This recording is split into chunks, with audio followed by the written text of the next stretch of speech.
I am the Tofu Golem. Please enjoy the video. This video shows an easy method to run 2 WhatsApp accounts on one iPhone. You need an iPhone that supports dual SIM with one physical SIM and one eSIM. You also need 2 active phone numbers and cellular plans for verification. We will use standard WhatsApp plus WhatsApp Business to host the second account. No jailbreaking or unsupported cloning apps are required for this process. Follow each step precisely to avoid losing access to either WhatsApp account.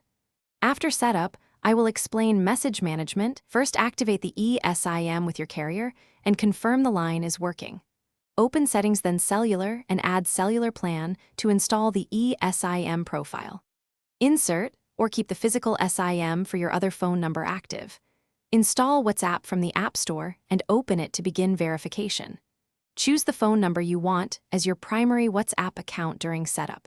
Enter the SMS or call verification code and complete profile setup. Enable iCloud backup on this WhatsApp to secure chat history automatically. Install WhatsApp Business from the App Store for the second WhatsApp account. Open WhatsApp Business and register using the other phone number on your SIM or eSIM. Verify by entering the SMS or call code sent to that second number. Keep notifications enabled for both apps in iOS settings to avoid missing messages. Use different profile names and profile photos to prevent contact confusion between accounts. Backup each app separately to iCloud in its own settings menu. Switch between apps simply by tapping their icons on your home screen. Thanks for watching. Consider subscribing if we helped you today.